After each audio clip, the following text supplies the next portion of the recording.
We meet tonight in an America that has lived through two of the hardest years this nation has ever faced. The pandemic has been punishing, and so many families are living paycheck to paycheck, struggling to keep up with the rising cost of food, gas, housing, and so much more. I understand, like many of you did.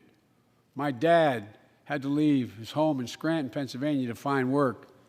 So like many of you, I grew up in a family when the price of food went up, it was felt throughout the family. It had an impact. That's when one of the first things I did as president was fight to pass the American Rescue Plan. Because people were hurting, we needed to act, and we did. Few pieces of legislation have done more at a critical moment in our history to lift us out of a crisis. It fueled our efforts to vaccinate the nation and combat COVID-19, delivered immediate economic relief to tens of millions of Americans.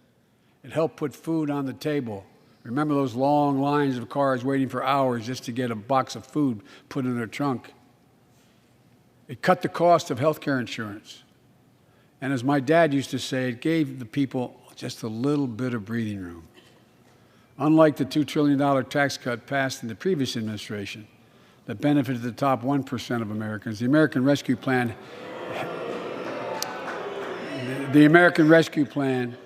helped working people and left no one behind. Folks,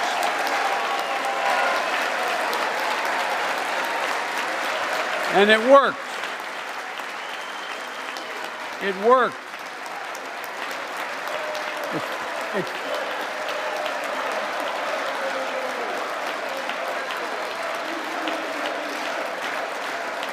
It worked. We created